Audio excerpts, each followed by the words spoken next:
Today's episode is brought to you by Ruth Gilligan's The Butcher's Blessing, an unforgettable thriller that Evie Wilde calls completely gripping. Set in the Gothic wilds of Ireland, the novel tells the story of the butchers, 8 fabled men who roam from farm to farm, enacting ancient methods of cattle slaughter, offering a simmering glimpse into the modern tensions that surround these men and their families. Says Colin McCann, Gilligan braids beauty and brutality together in a seamless literary thriller, with plot twists worthy of Tana French and language reminiscent of Thea Obrecht. This young Irish writer has crafted a story that is dark, wild, mythic, unsuspecting, and absolutely riveting. The Butcher's Blessing is out now from Tin House. I have to say, I'm not sure what I would do without this show during the pandemic, during the quarantine, the social distancing, the masking, all the complications of how to come together or not come together to celebrate or to mourn or to mark time, and all the isolation. Some of the most memorable moments of connection for me have been across the largest distances, with Nikki Finney in South Carolina, with Fernanda Melchor in Puebla, with Jenny Erpenbeck in Berlin, and with today's guest, Alice Oswald in Great Britain. And likewise being pushed into a need to reach out to listeners, to ask for people to become listener supporters, has generated so much goodwill, so many great conversations, created so many new connections with people, and deepened pre-existing ones. I just wanted to say thank you for that. One of the practices of connectedness or interconnectedness I've been trying to do more of is creating connections or conversations between episodes. Often that has involved quoting things from past guests to current guests, but increasingly I'm trying to also invite past guests and other writers to ask questions of current guests. You'll see in today's episode that I do that with Alice Oswald twice, once with the poet Forrest Gander, and once with the poet classicist Anne Carson. With Forrest Gander, his question was very connected to Alice Oswald's language and the text of her most recent book, and it led to a really interesting discussion of syntax. Anne Carson's, in contrast, was a question about one specific ancient Greek word. And because the word, at least to someone who doesn't speak Greek, like me, wasn't connected in any immediately obvious way to Alice Oswald's writing, I had no idea whether this question of Anne's, from one poet classicist and irreverent translator to another, would be a generative question or just a curious pit stop or detour to our main conversation. But lucky for all of us, it was a question that really struck a chord for Alice, that prompted a really interesting response, one that revealed something new about Alice's self-conception as a poet, and one that led her to continue thinking about her relationship to this Greek word after our conversation was over. So much so that she wanted to continue answering it in her contribution to the bonus audio archive by reading a short ballad of hers as an additional partial response to Anne Carson's question. To find out more about the bonus audio archive, to hear Natalie Diaz read Borges, Richard Powers read W.S. Merwin, Jen Bervin, The Letters of Paul Celan, or Jenny Offal read Mary Ruefle, or to find out about the other potential benefits of becoming a listener supporter of Between the Covers, from receiving correspondence from me with each episode, where I discuss what I discovered while preparing for the interview and point listeners to the best things to explore, whether written, recorded, or filmed, after the episode is over, to becoming an early reader at Tin House, receiving 12 books over the course of a year, months before they're available to the general public. You can find out about all of this and more at patreon.com/betweenthecovers. And now, without further ado, my conversation with Alice Oswald.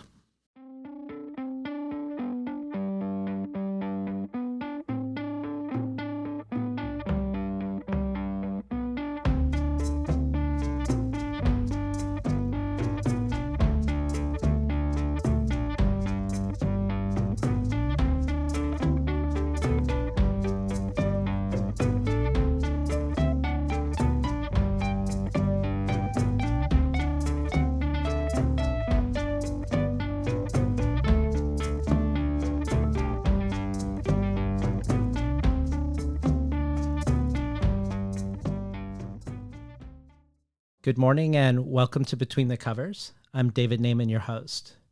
Today's guest is poet, classicist, and gardener Alice Oswald. Oswald trained as a classicist at New College at Oxford University and studied gardening at the Royal Horticultural Society, but she's principally known as one of our great living poets. Carol Ann Duffy, the Poet Laureate of the United Kingdom, called Alice Oswald the best UK poet now writing, bar none. Art critic Charlotte Runcie poses the broader question in The Telegraph: is Alice Oswald our greatest living poet? And Jeanette Winterson calls Oswald the rightful heir to Ted Hughes and says, Alice Oswald is making a new kind of poetry. There is nothing fancy about it. She is doing the job, simple and enormous, of reworking the model for the 21st century. Alice Oswald is the 46th professor of poetry at Oxford and the first woman to hold the poetry chair in its over 300 years of existence, joining the company of the likes of W.H. Auden, Robert Graves, and Seamus Heaney. Alice Oswald's debut collection, The Thing in the Gapstone Style, won the Eric Gregory Award. Her second collection, Dart, won one of the UK's most prestigious poetry prizes, the T.S. Eliot Prize. Her collaborative work of poetry with etchings by Jessica Greenman, Weeds and Wildflowers, won the inaugural Ted Hughes Award. James Wood at The New Yorker called Oswald's sixth collection Memorial the most remarkable and affecting book of poetry he encountered that year. Subtitled An Excavation of the Iliad, the New York Times Book Review called Memorial luminous and a poem that blooms out of slaughter. Shortlisted for the T.S. Eliot Prize, Oswald pulled Memorial from consideration, citing ethical concerns regarding the prize's new hedge fund sponsors. Oswald's follow-up collection, Falling Awake, won both the Griffin Poetry Prize and the Costa Award for Poetry. Alice Oswald is here today on Between the Covers to talk about her most recent collection, a return to an engagement with Homer, this time the Odyssey, in her new book, Nobody, a book that arrives to us in its third form.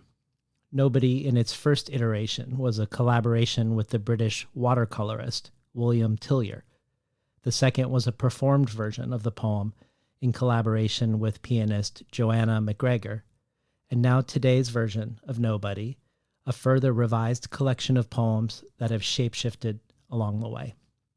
Rosanna Warren calls the radical rereading and revoicing of the Odyssey an oceanic, nameless lyric, a sorrowing, timeless, up-to-the-minute, majestic, goose-fleshed meditation on what it is to be mortal.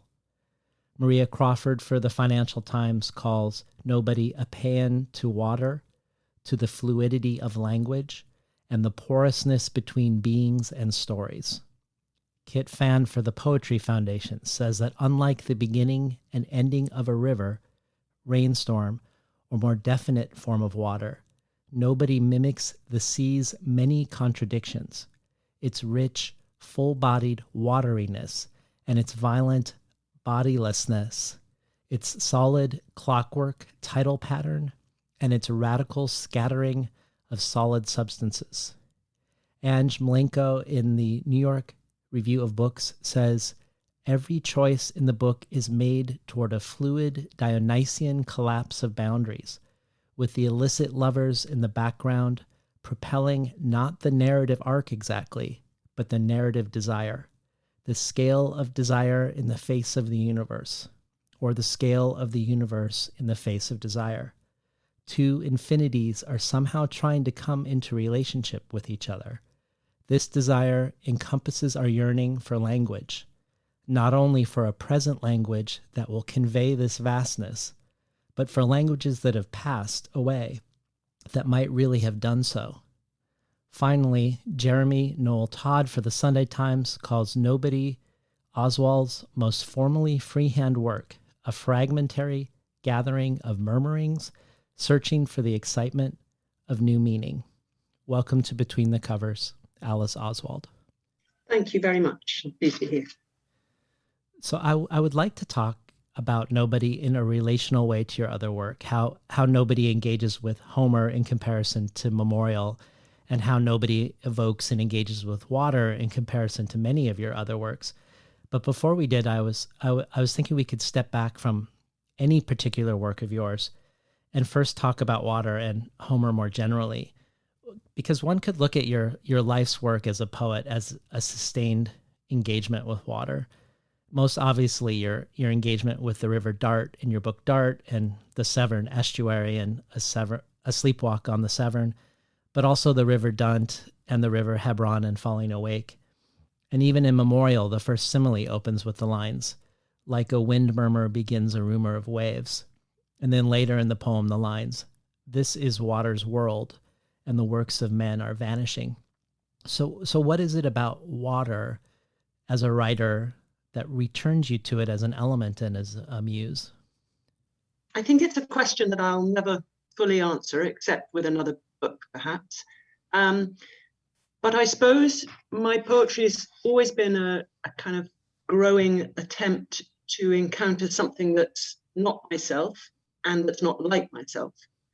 And what I love about water is that it's evidently not human, nor is it animal, nor even vegetable, but it does seem to have a kind of intelligence.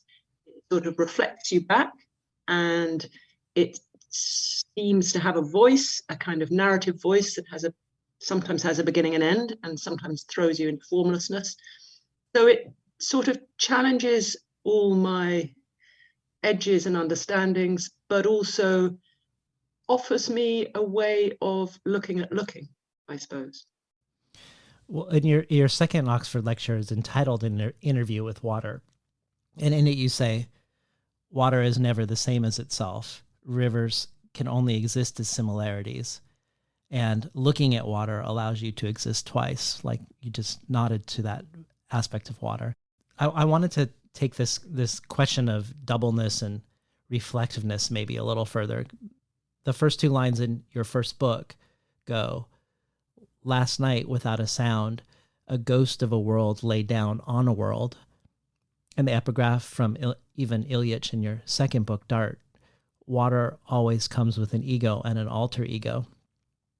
And you've described the 215 extended similes in the Iliad as almost an entire second hallucinated poem hovering over and above the main poem, that the extended simile is Homer's particular doubled over style of thinking. So I was hoping maybe you could talk a little more about this suggested similarity between water's reflectiveness and that of human reflectiveness, that perhaps there's something about water that tells us about thinking, or tells us about the human mind, and that there's something about thinking itself that might be doubled over. Yes, I think that's exactly it, that we seem to exist as bodies and minds. And that's always slightly troubled me, that I can't quite make them be the same thing. So I always have two narratives going on, and it's extraordinary the way the mind is floating around seemingly quite untethered, and yet the body has all these laws like gravity and limit and size and hunger that it's obeying. So how those two interact and how they come to define what it is to be human is, again, I'm kind of wary of using the verb think, because I don't think poetry is necessarily about thinking. but it sort of gets hold of questions and reveals them as questions, and then reveals what's underneath them, and then what's underneath that. So I suppose each book kind of tries to peel away a layer of that problem and present it again. Well, if we were to talk about a Homeric approach, maybe not a Homeric way of thinking, but a Homeric mind or body set that feels like informs your writing, to me, even when you're not writing in engagement with Homer. In one of your, used to write a column for the New Statesman, and in one of those columns titled The Unbearable Brightness of Speaking, you say, if you put a real leaf and a silk leaf side by side, you'll see something of the difference between Homer's poetry and anyone else's. There seem to be real leaves still alive in the Iliad, real animals, real people, real light attending everything. Good to put it like this: ancient writers represent real existence, whereas we usually present its effects. And similarly, in that same piece, when you talk about reading the Odyssey in Greek as a teenager, you say, what impressed me was the unbossiness of Homer's language, an absence of authority that allowed everything in the poem to be strongly and strangely itself. And it feels like all through discussions you've had on your own writing, it seems like there's a way you're trying to break out and away from you, break out and away from the self, but also to break out and away from language to a thing in and of itself, and yet somehow paradoxically bring that realness back into language. So could you orient us a little bit more to this impulse and the way you see it relating to Homer? I suppose I was very excited right from the start to sort of feel that Homer doesn't necessarily come from one self. And for me, when I'm thinking about the difference between epic and lyric, it is, you can define them in many ways, and Aristotle had his particular definition. But for me, what is interesting is that it's not necessarily bound to oneself. And that means it escapes from the sort of solipsism that I think creeps into lyric poetry, that you can become sort of stifled by one mood, one point of view. And for me, that extends to thinking itself. That's why I have an anxiety about thinking, because it feels as if it's put in one person's skull, whereas Homer's poems, because they have simply been eroded into their way of being by being passed from one person to another, they somehow embody a kind of multiple mind, and they move out of the sort of clouding and confinement of one person's point of view. And that's, I presume, why the things are allowed to be themselves. They're not themselves as perceived, they are themselves in their kind of radiance. Is your preference for simile over metaphor somehow related to this? Well, yeah, and I have always felt that simile doesn't capture an object. It, particularly the extended simile that Homer goes in for, it allows an object to sort of grow away from the comparison. Whereas metaphor is a brilliant way of thinking. There's a lot of metaphor that's already embedded in language, and it's a sort of compressed way of understanding the world. But simile, I mean, one of my favorite poems actually is the nursery rhyme. There was a man of double deed, sowed a garden full of seed. When the seed began to grow, it was like a garden full of snow. When the snow began to melt, it was like a ship without a belt. And it goes on, it sort of just proceeds by simile, so that it doesn't create an opinion, but it creates a whole world by moving from the similarity of one thing to another. I've rambled there. No, I think you, if I'm remembering correctly, I think you compared metaphor to nutrition and simile to pregnancy in one of your talks, that simile is creating us a new thing or sprouting a new thing, whereas metaphor is consuming something. Is that right? That's right. And so I think I've always, as a female, one is maybe searching a little bit for types of poetry that you can kind of possess and feel are your own. And simile has always seemed to me quite a female part of speech. Well, one thing that felt like a kindred notion to some of what you've said about Homer is in the introduction to the Ted Hughes Bestiary that you assembled and published. Ted Hughes thought of his poems as animals, and you quote him when he says, "What is it that turns language into an animal? What gives poems a vivid life of their own such that nothing can be added to them or taken away without maiming and perhaps even killing them?" And about Homer, you've said both that he takes the imagination seriously as an external and collaborative force, but also that the mind has the limitations of a pigeon, that it travels outside of the head almost like, or perhaps very much like, a physical thing. Can you talk more about this sort of externality and physicality of the imagination as something that would travel to us and from us like an animal or a bird? It sounds like I might have been talking there about two different ideas in Homer, one of which is describing, that's right, it's describing how Athene and Hera move from heaven to earth. I'm just trying to remember this. In Homer, there isn't the sense that the mind is in the skull. They don't really have, there isn't a theory of mind. You know, you do a lot of your thinking with your liver or your belly or your heart. And I think that a lot of the thoughts are already externalized.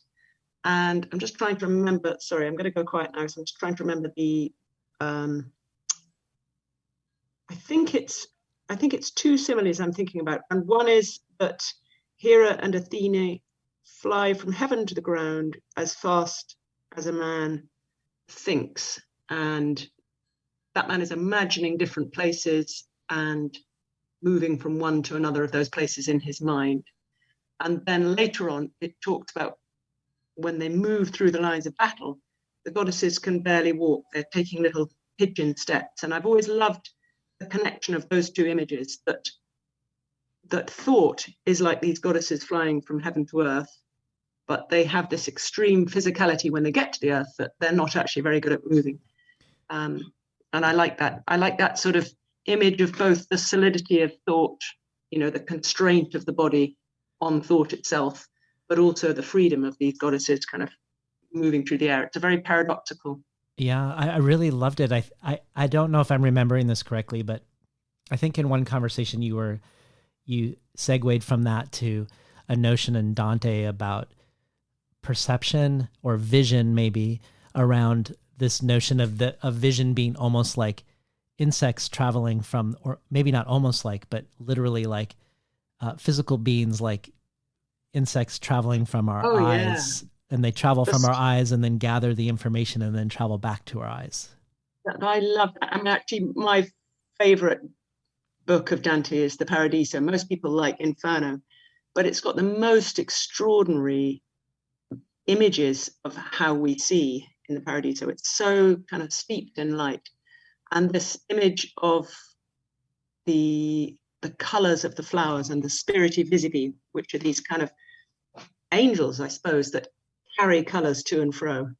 And certainly I was thinking a lot and using a lot of Dante in my thinking about the sea and when writing Nobody, because of course the first thing that happens when you look at the sea is you sort of can't look at it. There's more than will fit into the eye. So I really felt I had need of these spiriti visivi to actually kind of carry the momentary colors of the sea into my mind and out again.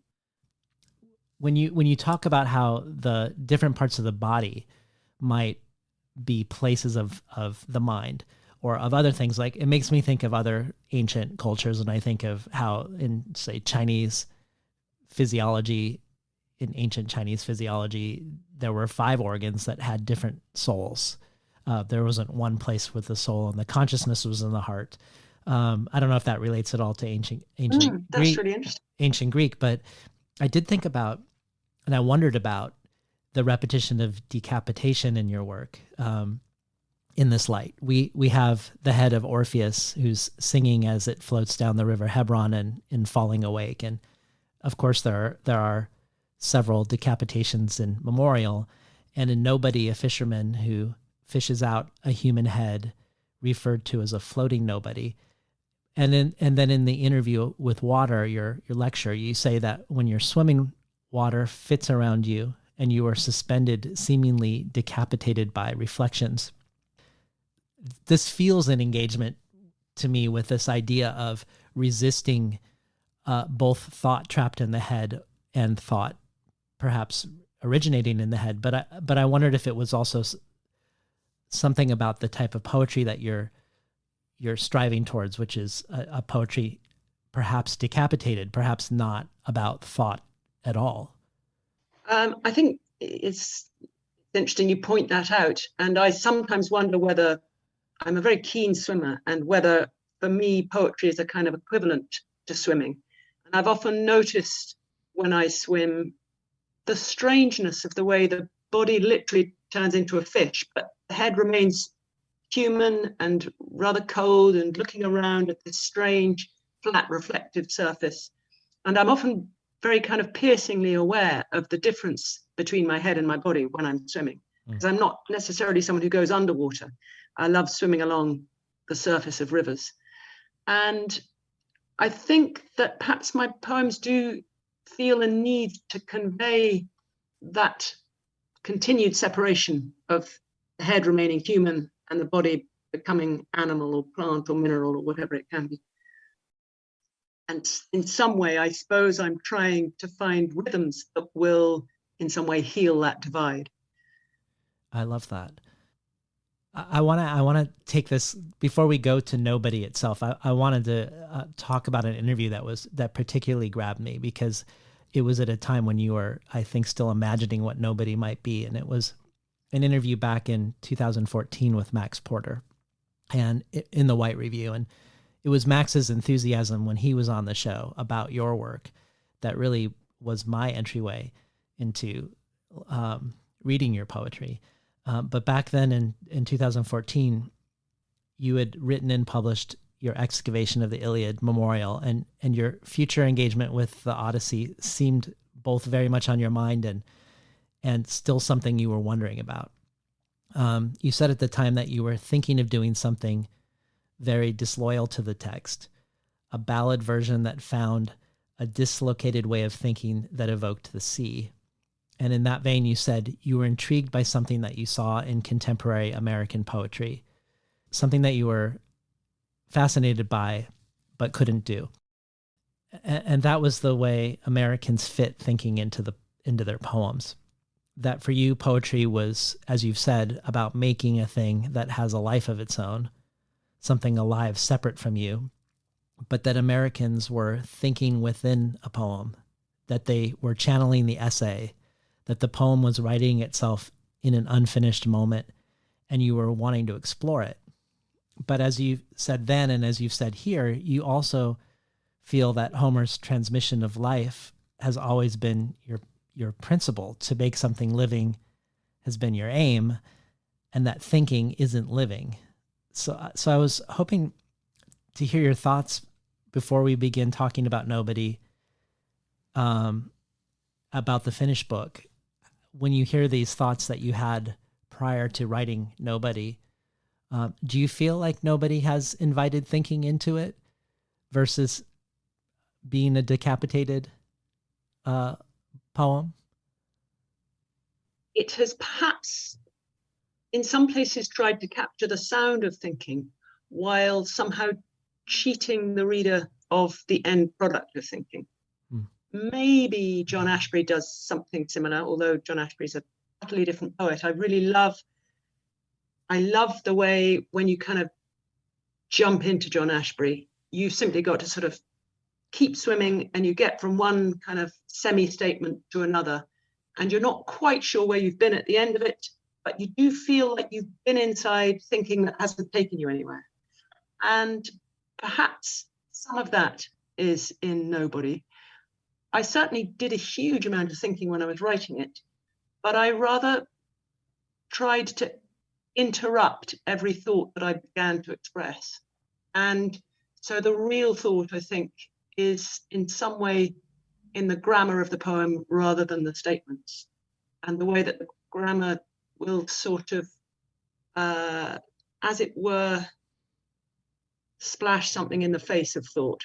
So it will set out to think and then twist it or turn it or flip it backwards in a way that I think is quite frustrating for some readers.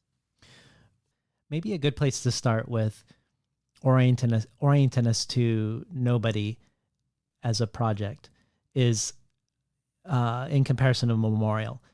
Both of them either remove the main narrative or make it something in the background, in the distance, or perhaps subterranean. But Memorial is full of names and particulars of the war dead, even as the main narrative of the Iliad is evacuated from it. But Nobody is largely absent names in the main text. So tell us the story of the Nobody, the poet who is the main, if not only, portal into your Odyssey. Well, there is this unnamed poet in the Odyssey who was left by Agamemnon in charge of his wife to make sure that she wasn't unfaithful. And once Agamemnon was away at war, Aegisthus, as everybody knows, started to court Clytemnestra. And she wouldn't give in because she said she knew that Agamemnon had left this poet to spy on her. And he said, "Oh, don't worry about that. I've taken him over and abandoned him on a stony island so we can get on and have an affair." And I've just always loved that tiny little kind of matchbox story that's embedded in the Odyssey. We don't hear anything else about this poet. We just imagine him inside his own Odyssey, left on this rock. And of course, his story is much more the Oresteia rather than the Odyssey. He's a member of Agamemnon's household. He's been in all the kind of decadent, rotting marriage and adultery that's been happening there. And so for him, he's had to inhabit a kind of reverse Odyssey. So where I think that the Odyssey is supremely the most beautiful love poem, it's about a kind of,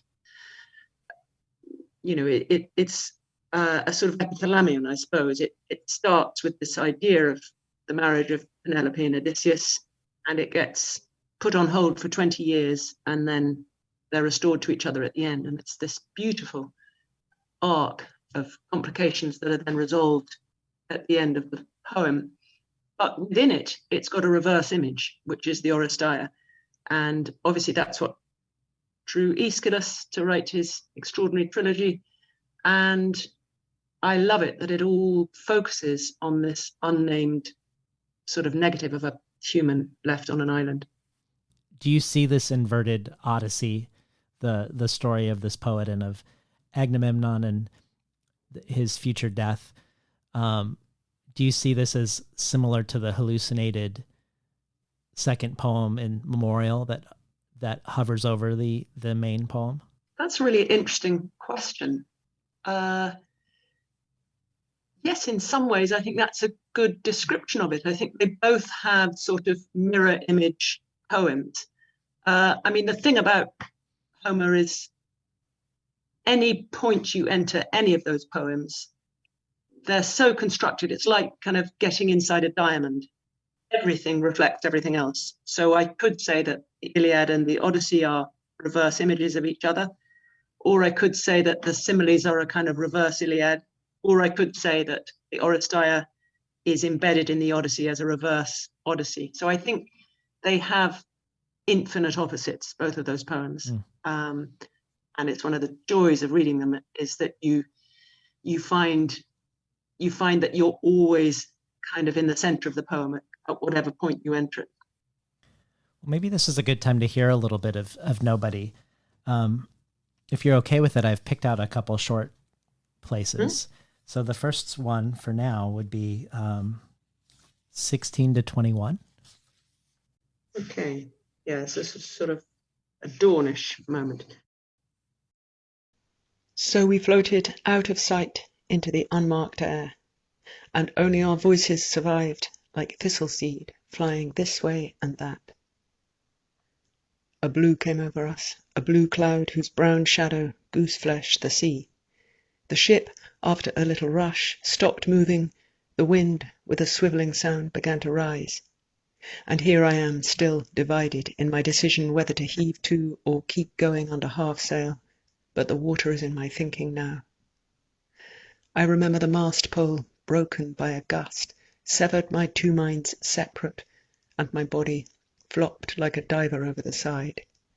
Then came the invisible, then the visible rain, then icy and razor-sharp, then green, then dawn, who always wakes behind net curtains, and her watercolour character changes shade quickly like new leaves. She is excitable, then shy, then coppery pink, and raking her fingers around finds bits of clothing and bones. How strange, she says, among those better worlds under water, where the cold of swimming is no different from the clear of looking. There are people still going about their work, unfurling sails and loosening knots. It's as if they didn't know they were drowned. It's as if I, blinded by my own surface, have to keep moving over seemingly endless yellowness, have to keep moving over seemingly endless yellowness. How does the dawn trawler call out to the night trawler when they pass each other on the black and white water? There are said to be microscopic insects in the eye who speak Greek, and these invisible ambassadors of vision never see themselves but fly at flat surfaces and back again, with pigment caught in their shivering, hair-like receptors. And this is how the weather gets taken to and fro, and the waves pass each other from one colour to the next, and sometimes mist, a kind of stupefied rain, slumps over the water like a teenager, and sometimes the sun returns, whose gold death mask, with its metallic stare, seems to be blinking. Two fishermen rowing across saw something jagged and disturbing, the long-drawn-out now of a teenager. Pale green and full of unripe hope, he had dressed himself in wings. This is exciting. I like the angle of attack when these braided feathers, glued in their waxy grooves, begin to swim the air. Winding his giddiness up and up, carrying his steadfast, sceptical stare right to the summit of sight, he noticed suddenly his fate had been found out, and flapping his arms, flushed and almost glad to give up, he began to fall. What a relief to hear his flesh, with hair and clothes, flaring backwards like a last-minute flower, hit the sea and finally understand itself. His human salt already at ease in the ocean salt, and the white, silk-like substance of exhaustion blending with the water, if only my eyes could sink under the surface and join those mackerel shoals in their matching suits, whose shivering inner selves, all intermirrored, all in agreement with water, wear the same wings. We've been listening to Alice Oswald read from her latest book, Nobody. It feels like there's many ways we can think about the title, Nobody. One is that you're telling the story from the point of view of this unnamed exiled poet, a nobody. Another is the alias that Odysseus calls himself to deceive the Cyclops, often translated as nobody. But then also, I think about how you say that in Homeric tradition, that when you recite a character, you not only become that character, but that when you sing a poem, you join the chorus of any poet that has sung it before you, that a poet is a collective and not an individual. And so in a way, in this framing, all poets are nobodies, not just the nameless exiled ones. But lastly, I was thinking about Homer himself, which you alluded to earlier, who may or may not be one person, who may very well be a collective himself, that literally Homer might be no one, or no one body, or nobody. Does the title Nobody nod to some of these elements? Absolutely, yeah. I think you've got them all except for one, which is that it also nods to the sea, which in Homer is described as, well, has many adjectives, but one of them is that it's the unfenced place, or the unlimited, the undefined, the unfinished, if you like. And so for me, that was also the feeling that the sea itself is the nobody that all the poets also are. I mean, when we read Dart, for instance, or Sleepwalk on the Severn, there is much more of a narrative through line that's more on the surface. And I wondered if that was part of the quality of a river versus the sea, that a river might lend itself more to story, going from, much like you do, going from the source to the ocean and collecting the murmurings of the river through the testimonies of the people who are interacting with it, for better or worse, along the way. Whereas the sea doesn't have that sense of direction, or direction that feels comprehensible to the human. Is that informing in some ways the ways in which you want to place or not place the narrative of the Odyssey within Nobody? Yes, very much. I mean, I suppose because I'm interested in kind of non-conventional forms. I mean, I love conventional forms as well in poetry, but I tend to try to get my imagination so steeped in whatever it is I'm writing about that in some way the form will reflect the form of my subject. And I kind of knew that it was going to be a pretty impossible, excessive enterprise to start to write about the sea. And I put it off. You may notice the dark gets as far as the sea, but doesn't really attempt to go into it. And I sort of avoided it for many years because I knew it was going to have to be a sort of terrifying and formless poem if I ever wrote it. But these things always happen by chance, and I happened to get a commission to a company to collaborate with a watercolor artist. And so somehow the poem kind of crept up on me before I knew where I was. If that answers your question. It rambles a bit. No, but I just want to stay with this river versus sea for one moment more, because this difference potentially between the river and the sea, I thought of when I was listening to your most recent Oxford lecture, where you were redefining the notion of the epic, not as being Aristotle's definition, which was a narrative poem and heroic hexameter, but rather that an epic, in your approach, being the art of lines or phrases where each line is allowed to be surrounded by silence. And under this definition, you said that Paradise Lost would be a lyric poem, not an epic one, because of its continuity. And that made me wonder if perhaps Paradise Lost would be more like a book engaging with a river in that sense than a book engaging with the epicness of the sea, where a poet is shouting into the silence while being abandoned on a rock. Yeah, I think that's a pretty good appraisal of it. And as I kind of wind up saying in that lecture, you shouldn't really take either lyric or epic to its extreme. And I think Nobody is as far as I'd want to go in kind of the edgelessness of epic. I think that rivers are much easier to manage. The human mind wants story, and there's only you can only go so far in cheating someone of meaning and story. So yeah, but then I live in a country surrounded by the sea, so you have to engage with it at some point. Well, let's stay with this notion of the human wanting story, and also what you said earlier about you wanting to capture the sound of thinking in this, but not necessarily the end product. Because you said in your conversation with Kit Fan for the Poetry Foundation that you felt like Nobody was unfair as a poem because it tries to drown the reader, and that you wanted to construct a grammar that cheats the reader of meaning.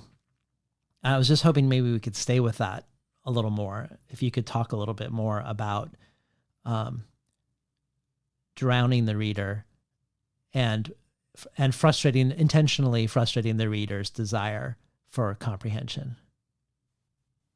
I suppose if you spend a lot of time outdoors, and I worked for a long time as a gardener, you develop a love of the kind of assault and interruption that goes on when you are out in the natural world. So the thing of being incapable of carrying your own meaning beyond the meaning of the grass, the weeds, the wind, the rain, the mud, is something that I developed a liking for, I suppose. And I have not really wanted to make poems that prioritize my human meaning above the meanings that are going on around me. So I love meaning, but I like meaning to be interrupted before it gets too smug, I think. Well, I think you rightly said at one point that viewers of visual art are much more tolerant of incomprehension, of being in engagement with a work of art that they don't understand. And maybe they're less signaled to look for understanding when words aren't involved. And I know, as you mentioned, that this book was originally constructed in engagement with William Tillyer, the abstract watercolorist. So could you talk a little bit about the collaboration you had with him and what that looked like? I was very interested in his actual process, where he sort of spills or splodges water onto high quality paper and observes the way it moves. He sometimes builds kind of fortifications and edges that the water can react against. And it seemed to me that he was rather beautifully unbossily, again, which is the word I've always liked, allowing water to kind of reveal to him its own character without him necessarily telling water what it is. And so I wanted to find an equivalent kind of smudging and blurring in my own poem that was going to accompany it. And I was also really interested to be thinking about color, because I'd always seen myself in some way as a kind of lines artist. I love the line unit. I love to think about human sentences and human phrases and how they react with the line and what you're visually doing when you break a line. And I have seen myself previously, I suppose, in making kind of very clear lines that use perhaps a sort of, I suppose I kind of saw myself as a black and white poet up to that point. And then I wanted to think hard about color and how one might introduce color into one's ways of thinking. So I suppose I did quite a lot of reading up about sort of Kandinsky's approach to color, and I'm very interested anyway in the different theories that have been put forth about Homer's sense of color.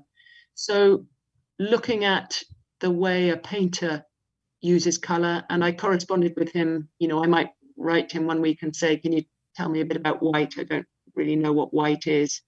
And he would write back about what types of pigments he would use to make white, or whether he would just leave a white space on the page. We thought a lot about the color blue and the color purple, and none of that necessarily made its way into the poem, but it gave a particular flavor of smudge and blurriness. And I suppose the interesting thing in color is the fact that there aren't edges between colors. They kind of blur into each other, and blue is nearly green, which is nearly yellow. And that, I think, had an effect on my ways of thinking about language. I became less kind of clipped and constrained in my thinking about how sentences should relate to each other. I sort of made a connection between the way you wanted to betray the epic and the way he would pierce or fray or slice paper surfaces, that he's troubling or changing or removing the very basis of what most people would be leaving undisturbed. Yeah, I love that. I like that when suddenly in his paintings you might see the kind of framework of the actual making of the canvas behind it. And that's something that I think Anne Carson has talked about in some of her essays, that tendency that you really feel in Greek, that the language is a veil and that you're kind of peeling back the veil and revealing things underneath. And I like that as a sort of method that you kind of make a skin or surface or screen, and then you cut it and you find something underneath it. You've mentioned that you often start a poem using Paul Klee's line drawing exercises from his sketchbook.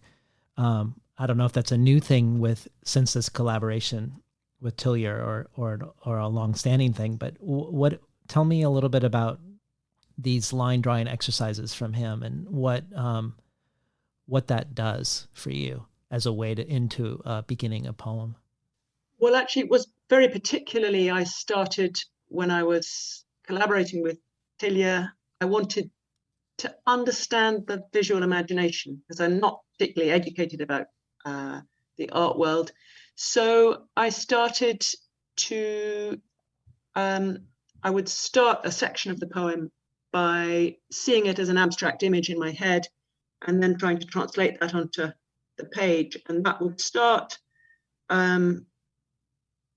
initially it started as a line, and then I would start with colors.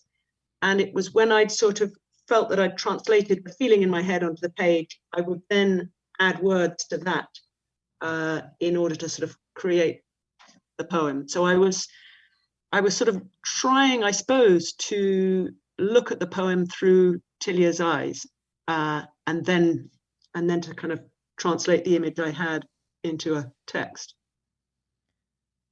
But I do anyway. I mean, I love to draw the feeling of the sound that I can hear in my head before I write something. So I will anyway often start a poem with these kind of curled loops and phrases that go across the page, or I might get a few words and then I'll just finish it with a line. And the process is to try and hear what it is that I've drawn. Well, that made me think of, I don't know if I can quote it directly, but you went on a walk with one journalist at one point and you were talking about how you would want to put your eye behind the flower, for instance, that you'd want to try to see from the point of view of the flower. It sounds like maybe that's what you're doing with the watercolorist also. Yes, a little bit, except that I needed to keep my eye not really, I mean, I wouldn't say nobody is a portrait of the watercolorist.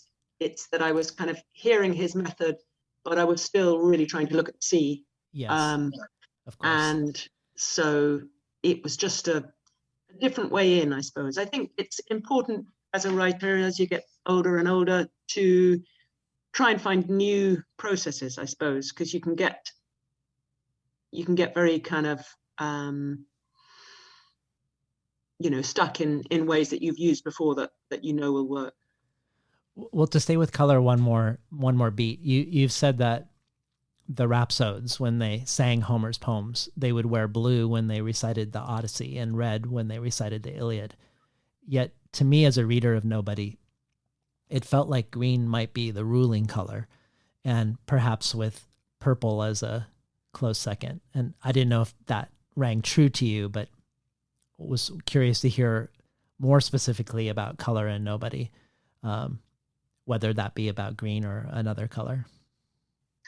Yeah, I think you're right to spot green. I mean, for me, going back to that idea of the Odyssey and Iliad being kind of reverse images of each other, I've always felt that the Iliad is the sort of the color of blood. It's this kind of poem about the body and death.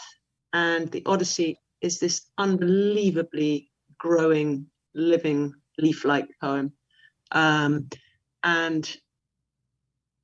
more than anything, it just makes me feel the energy of the growing world, the feeling of, what England is like in the spring.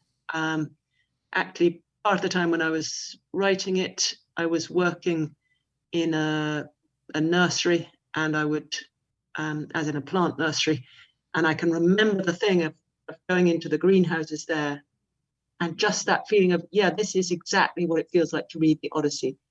Hundreds of different sort of growing forms bursting at you from all around. So yes, that kind of energy of growth and metamorphosis is for me very much in the Odyssey. Well, let's hear another excerpt from Nobody. This time I was thinking perhaps 30 to 33.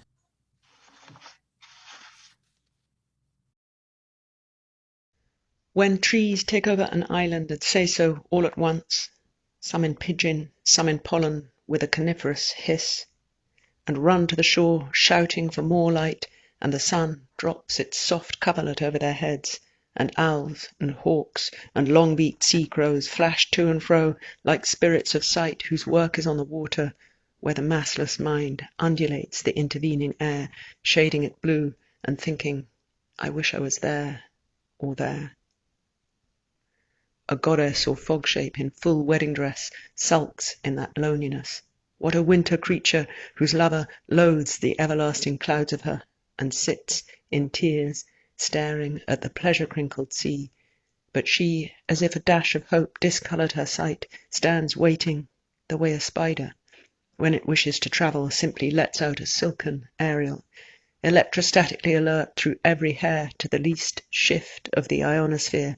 At last it lifts on tiptoe, and lovely to behold, like a bare twig, it begins to blow wherever the wind will take it, but the wind is the most distracted messenger I know. Whereupon the water turned in its cloak, and shook itself into flames, and burned itself into fur, and tore itself into flesh, and told everything, and instantly shrank into polythene, and withered, and bloomed, and resolved to be less faltering, and failed, and became a jellyfish, a mere weakness of water, a morsel of ice, a glamour of oil, and became a fish smell, and then a rotting seal, and then an old mottled man full of mood swings, forgetting his name and twisting his hands, denying and distorting and thinking ill of everything. He snapped himself into sticks and burst into leaves, which fell back down again as water, blue-green and black shine with white lining, and blinked himself into thousands of self-seeing eyes, like a piece of writhing paper in 5 seconds of fire, destroying its light with its light. And so the sun brought measurement to everything, all but the sea, frightened of its own stupidity, and on every cliffside luminous lilies made their escape through stones, whose swinging stems were merely the lowest ruffling hems of the passing of spring, and above them, flying in verse, in time with the wind. I've been listening to Alice Oswald read from her latest book of poetry, Nobody. In the spirit of this reading and Nobody in general, I wanted to switch to another topic that infuses your work, and that is the process of erosion. Erosion by water, erosion by wind, erosion by light. The topic of your first Oxford lecture, but also something that feels very present in Nobody. You said in one interview that the anonymity you were striving after for this book was inspired by eroded cycladic sculptures where the features had been nearly washed away.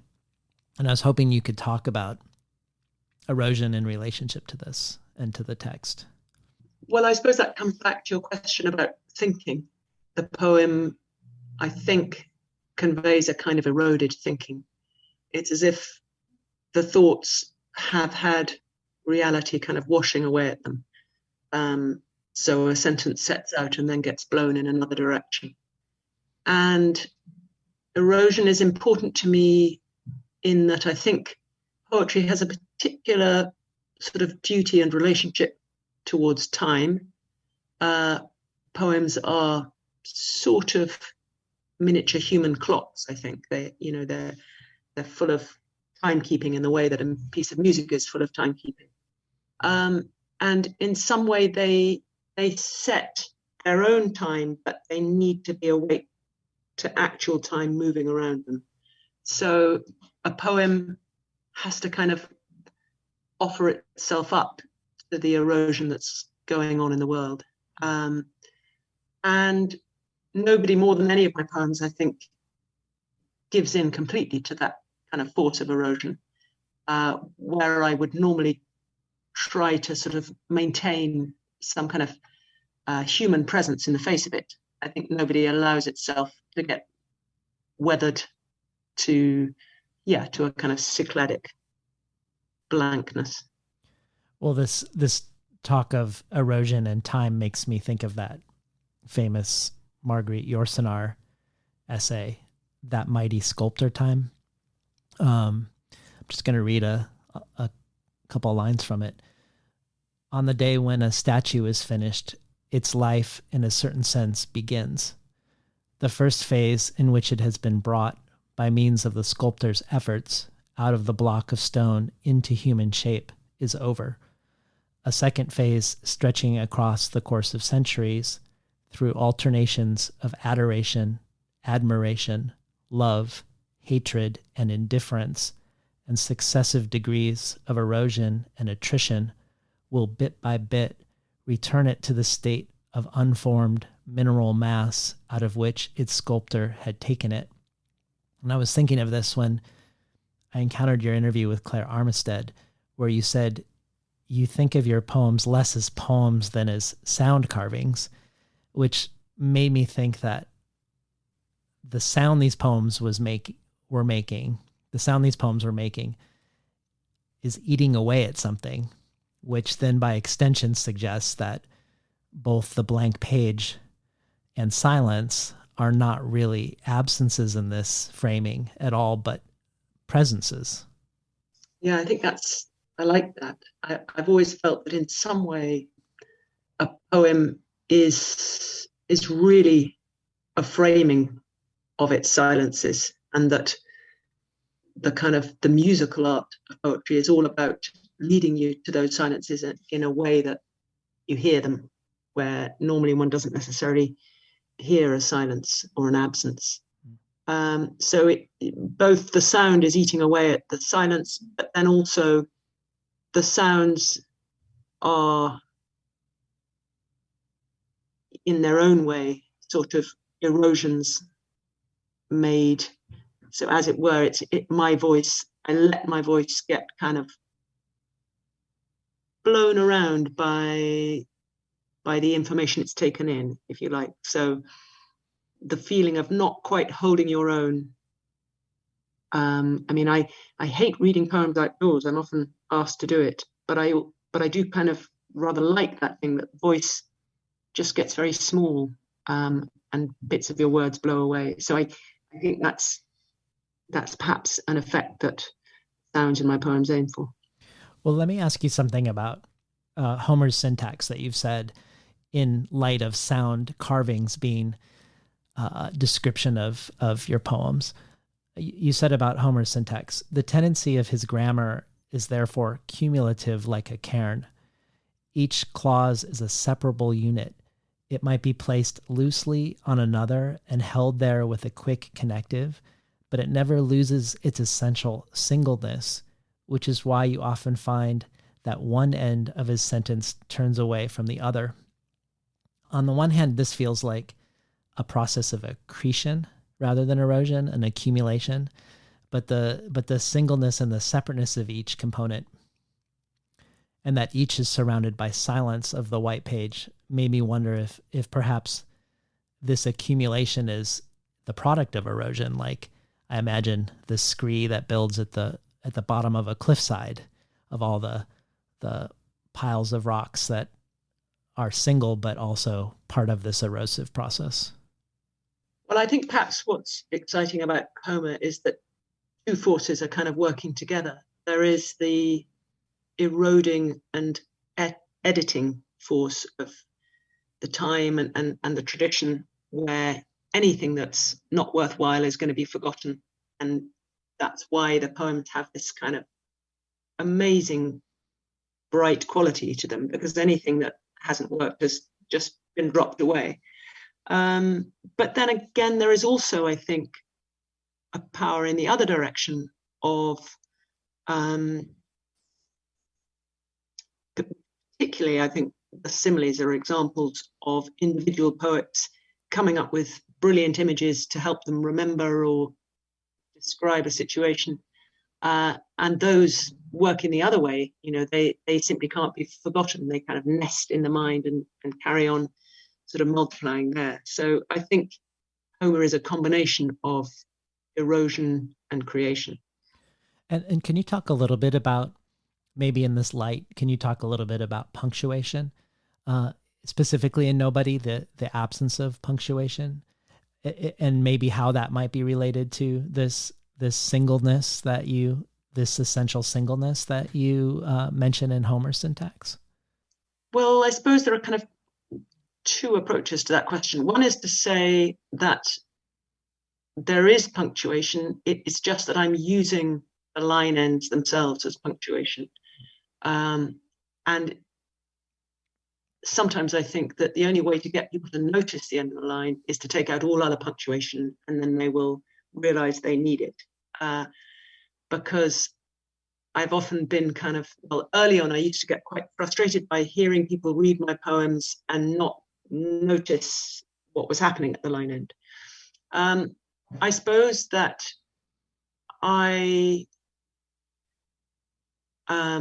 very interested in what happens when you remove formal constraints from poetry.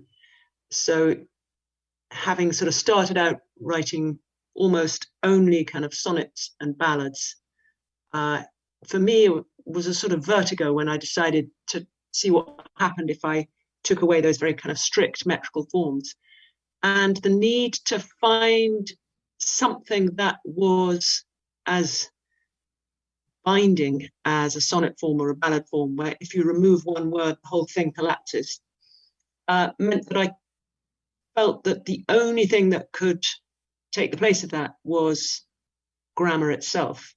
So I started to try to make tunes out of the way a sentence sounds grammatically.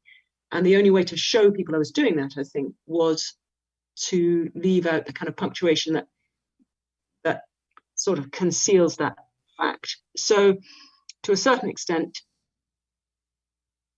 my poems as they've gone along have used less and less punctuation in order to draw attention to the fact that the tunes are there in the syntax.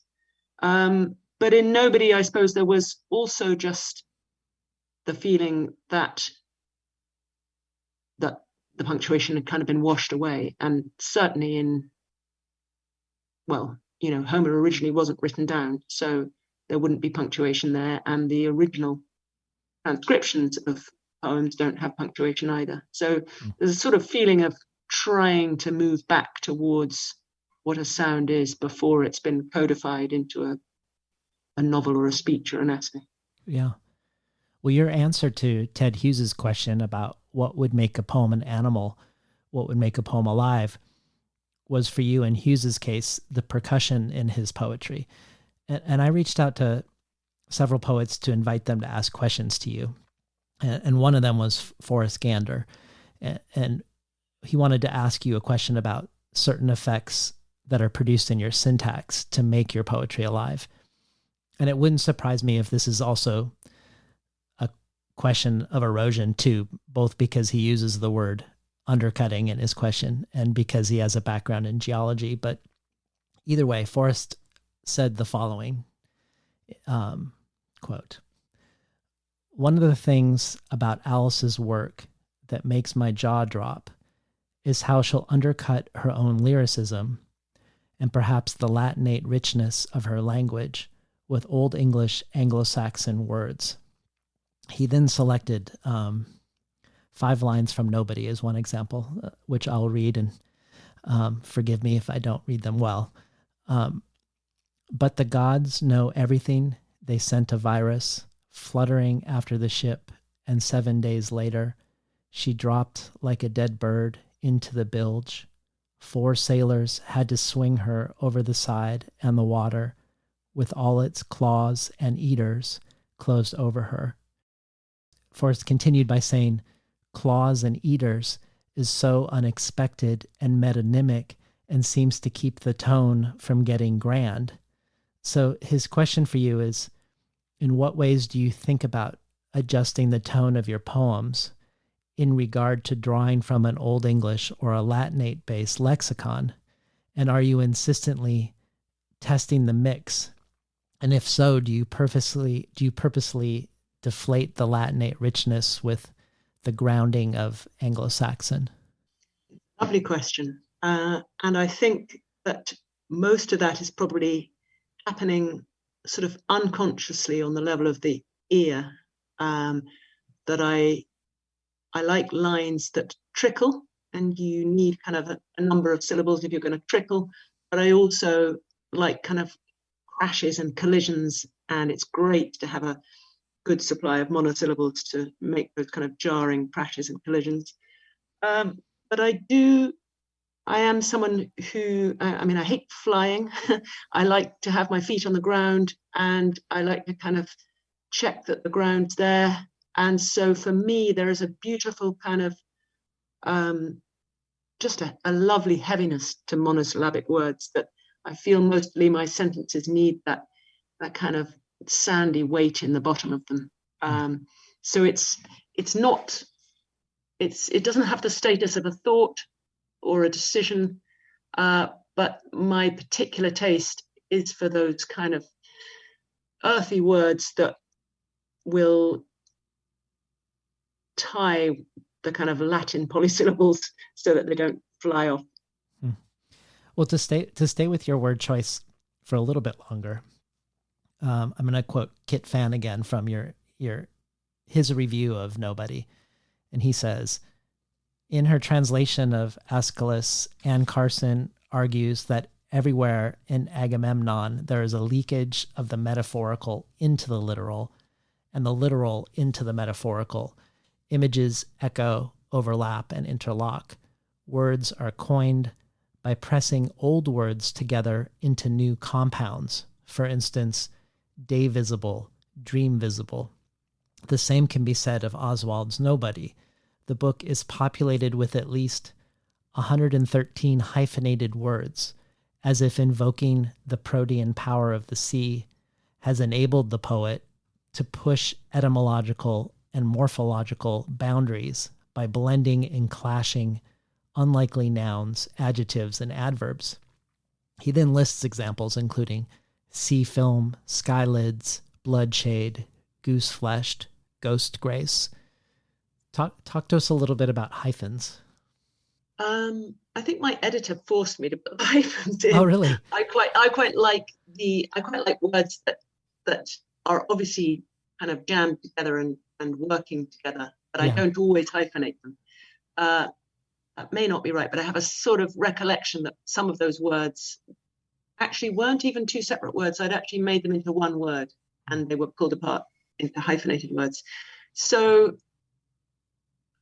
it was I had a kind of lovely feeling of rush when I was writing Nobody, that I wanted in a way to sort of trust my first impressions and grab words that wouldn't always go together in order to sort of convey the sort of the motion of the sea, I suppose. So rather than sort of sitting with the separate words that one has grown used to, it was lovely to sort of chuck things together.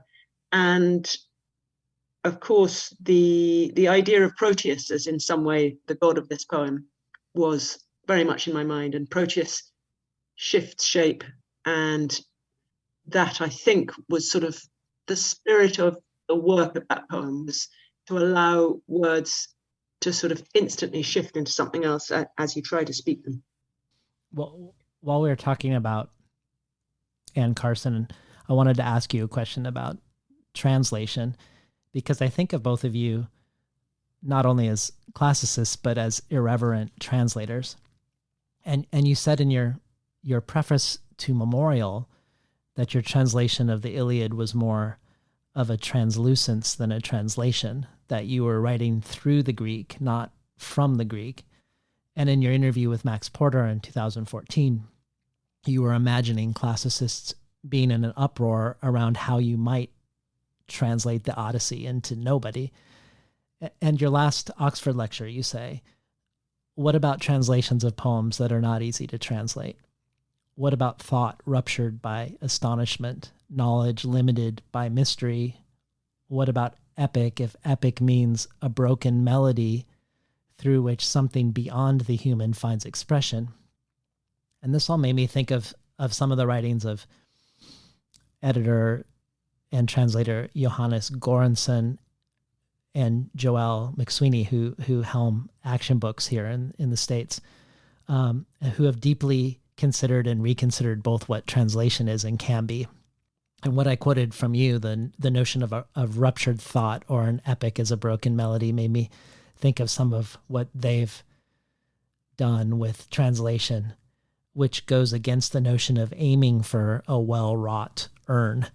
And they argue that translations call attention to excess, that no one word can own or be the thing, that instead, and in Göransson's words, the words vibrate in an excess of unsettled meanings leaking into the English language.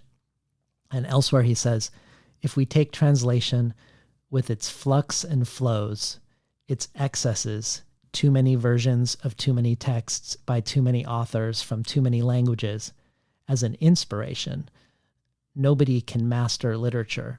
There is simply too much of it in a state of flux.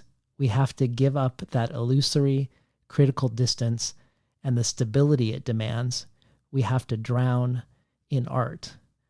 And I don't know if that resonates with you or your approach, but I would love to hear about your translation philosophy specific to nobody, if it's similarly also a translucence or some other approach. I think it's not a translucence, really. It's more of a drowning, and a colouring and an excess. I mean, what springs to mind is the idea that in Memorial, I was kind of looking through the Greek at the kind of line drawings, almost like on a vase of what's happening. Whereas in Nobody, I'm kind of allowing colour through. And I think that's for me, the feeling of the difference is the difference in colour and line. I suppose, and much more so in Nobody, I felt as if I was dealing with material that was still alive and had its own kind of autonomous movements that I wasn't even attempting to control, really. So that the moments of control are smaller than the moments in Memorial. I try to kind of give a flick of the wrist that gets the sentence started and sort of maintain meaning for most of it, and I allow it to sort of fly out of control. That's not an answer to your question. Well, to stay with this notion of allowing for knowledge limited by mystery, or allowing for something beyond us and out of our control, like creating an animal that lives on its own terms in the poem, or the way you translate Homer's poem. Is that related for you in some way to orality and performance, that Homer's poems were recited from memory, that the Iliad was even composed in performance, that each recitation would never quite be the same as the last? Or even the way you say Ted Hughes isn't performing his poems, but rather being performed by them, that he isn't adding something when he performs them, but that the poems are inhabiting him. Is this at all related in some way to the way you're approaching translation of the Odyssey here? I think it is. And I think it's been sort of,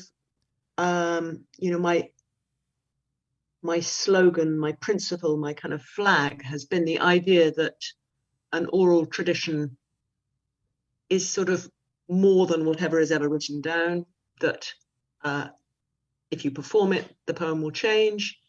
If you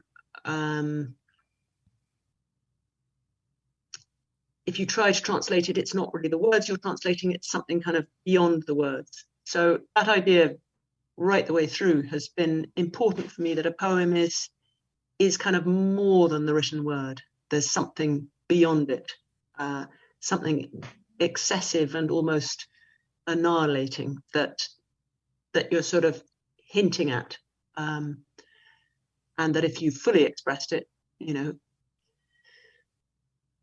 woe betide you, you probably wouldn't survive it. Huh. Well, your own performances, which are somewhat rare, but I dare say also somewhat legendary, reciting from memory, often in collaboration with another artist or art form, and sometimes with great feats of stamina or precision of time, like your Tithonus, a poem which is precisely 46 minutes long. I was hoping maybe you could talk about performance for you. And I noticed that, for instance, between us recording this and whenever this airs in December, you're involved in a postal poetry performance called Moon Viewing, which is happening on the last day of November at midnight. And maybe you could talk about that as a entryway into performance for you in a larger sense. Well, that's a very different kind of performance. That's a lockdown performance. It's been really strange being away from live performance, which is my whole, passion. And of course, it's been impossible in lockdown. So I had the idea that what you could do was, if you couldn't seat people in a theatre and have an audience gathered in a space, you could at least gather them in a time. So you could, so I've sent out 500 copies of a poem, and people are not allowed to open it until midnight on the 30th of November. And it's a riddle, and they will find the answer to the riddle if they step outside. And I'm also broadcasting at the same time a YouTube little film, which is a collaboration with dancers and a composer, that will have the same, that will pose the same riddle. So the idea really is that the theatre is a moment in time rather than a space. Yeah. And that people can be socially distanced, but at least engaged in the same moment of looking up. Well, I reached out to Anne Carson to see if she wanted to ask you a question. And I reached her in Iceland, and she had a question for you that I wanted to ask now, because it does touch on performance. And I don't know if this will produce, if this will be a generative question or not. It's not specific to nobody, but it's an interesting one. It's about the ancient Greek word eidos. Is that how you pronounce it? A-I-D-O-S? Mm-hmm. She says, you might ask her what she thinks of this word, an aspect of moral life that seems to be vanishing from the world. And then she links it to performance for herself when she says, ask Alice what she thinks of the work of Kazuo Ono, the Japanese dancer, one of the founders of Buto, who I always think of in relationship to this Greek word. And does anything immediately come to mind regarding this word for you? She's amazing, Anne Carson. She always asks, that question is it's like a whole poem, isn't it? It's an amazing word, eidos. And I think for me, I felt the need early on to kind of grow towards an understanding of the moral life of poetry. So my first poems were more like trying to kind of locate myself in a physical world. And perhaps the sort of trajectory I've been on has been trying to grow towards an understanding of that word, which is, I suppose, to do with how we view ourselves in relation to other humans, what our duties are, how we maintain self-respect or honor. I looked up to see whether Anne had written about this word, because I was curious why she was asking about it. So I'm going to read you what I found and see if that prompts any thoughts too. So one is from her intro to the plays by Euripides, and also the second one is from her book, Eros the Bittersweet. So these are two short excerpts about eidos. Eidos, shame, is a vast word in Greek. Its lexical equivalents include awe, reverence, respect, self-respect, shamefulness, sense of honor, sobriety, moderation, regard for others, regard for the helpless, compassion, shyness, coyness, scandal, dignity, majesty. Shame vibrates with honor and also with disgrace, with what is chaste and with what is erotic, with coldness and also with blushing. Shame is felt before the eyes of others and also in facing oneself.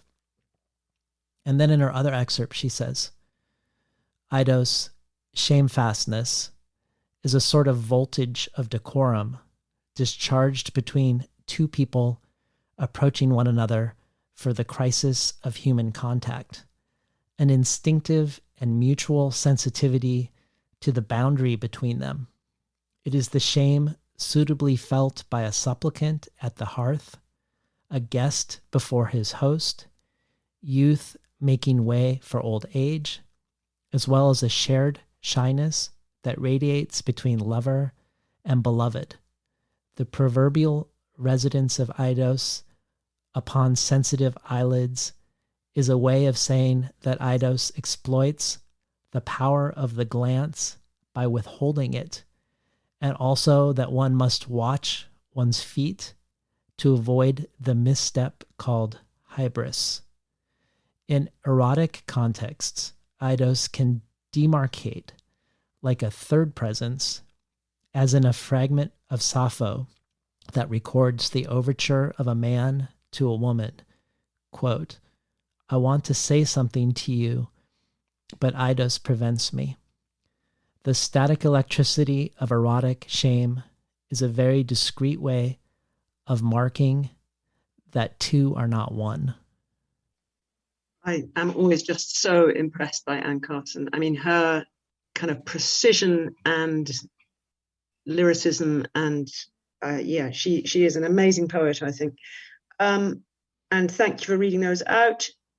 I think that if there's a lack in my poetry, I'd probably say it's that I've found it quite hard to tell the stories about human interactions that are part of the subject of poetry. And I do think that the sort of project of the imagination is towards what I would say is a kind of justice, if you like. I mean, imagination is about compassion, the sort of having the compassion to imagine what it's like to be something else. And I've spent a hugely long time trying to work out what it's like to be another species.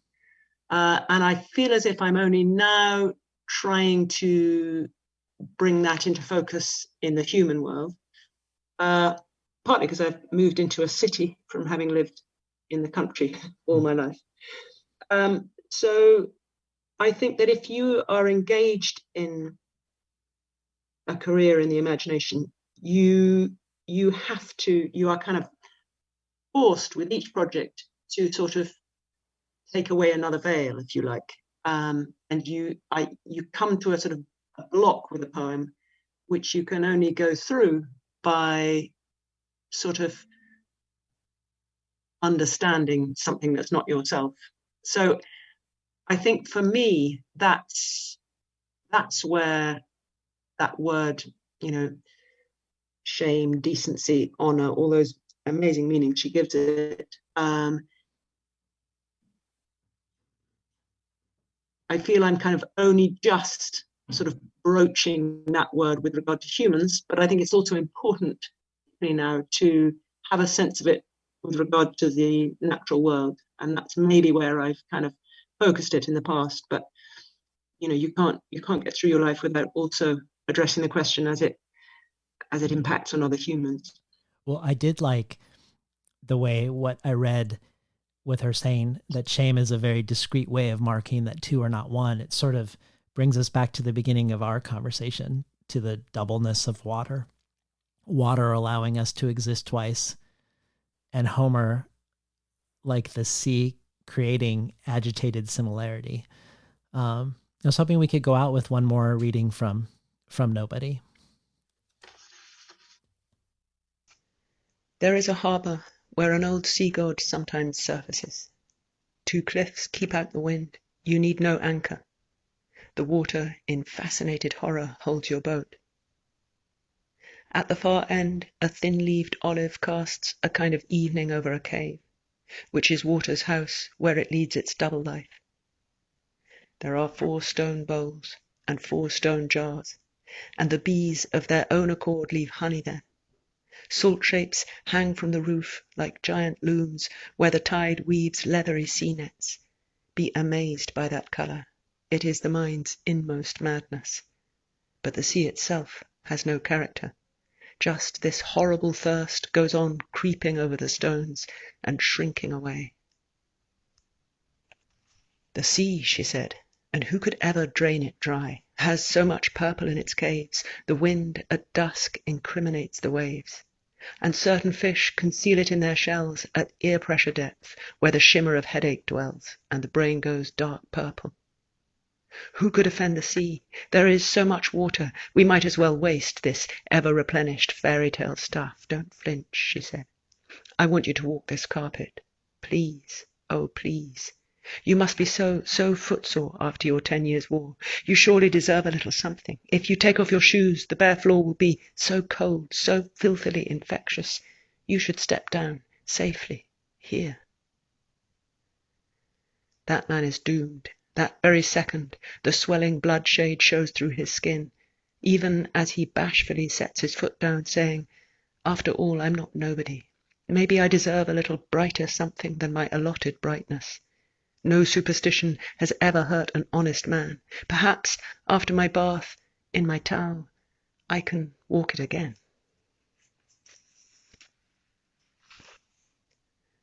Inside his lifted foot, in its falling paws, fate feeds on this weakness, and the same massive simplicity cuts through his throat as drips and sways in all these tide-filled caves. The same iridescent swiftness and the same uncertain certainty, either brimming or rippled or swelling over of hollowing water as one thought leads to another. If you stand here on these boulders with your back to the earth, you can see the whole story of the weather, the way the wind brings one shadow after another, but another one always sweeps up behind, and no one can decipher this lucid, short-lived chorus of waves. It is too odd and even, as if trying to remember some perfect prehistoric pattern of spirals. It is too factual, too counterfactual, too copper blue, too irregular metrical. Listen. Let me tell you what the sea does to those who live by it. First it shrinks, then it hardens and simplifies and half buries us. And sometimes you find us shivering in museums with tilted feet, so that all we can do is lie flat. Our colourful, suffering faces watered away, we who threw fish lines into these waves and steadied our weight in mastless longboats and breathed in and out the very winds that wrecked us. We've been listening to Alice Oswald read from Nobody. So you've said, Alice, that you always abandon your gods at the end of writing a book and want a sense of reinvention with the next one. Can you tell us a little bit about what is brewing in your imagination around what comes after Nobody? I think a kind of a pushback of the human against those eroding powers, and maybe an investigation of Anne Carson's Idols. Huh. That would be fascinating. And in relationship with a classical text, do you think? No, I'm quite happy to leave classical text aside for the moment. I'm finding it really extraordinary to be living in a city really for the first time in my life, or I haven't lived this long in a city before. So really, I'm just wanting to kind of settle into that and see what that brings. Well, thank you so much for being on Between the Covers, Alice. Thank you very much. We've been listening today to Alice Oswald read from her latest book of poetry, Nobody. You've been listening to Between the Covers. I'm David Naiman, your host.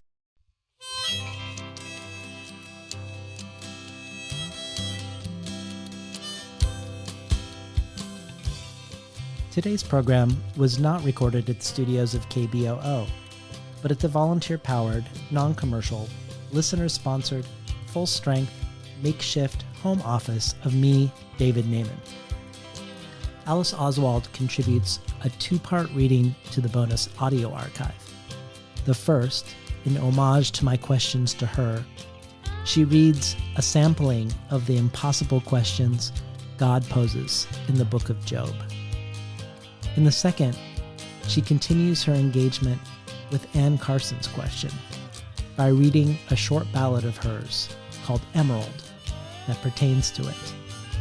This joins bonus audio from Nikki Finney, C.A. Conrad, Natalie Diaz, Hanif Abdurraqib, Max Porter, Miriam Taves, and many others. Find out more about the bonus audio archive and the other potential benefits of supporting the fall fundraising campaign to get Between the Covers on solid footing going into 2021 at patreon.com/betweenthecovers. Or, if you prefer a one-time donation, you can do so via PayPal at tinhouse.com/support. I'd like to thank the Tin House team, Elizabeth DeMeo, Elisa Ogie, and Spencer Ruchty in the book division, Jacob Valla in the art department, Yashwina Cantor in publicity, and Lance Cleland, the director of the Summer and Winter Tin House Writers' Workshops. And finally, I'd like to thank Imre Lodbrog and Barbara Browning for creating the outro.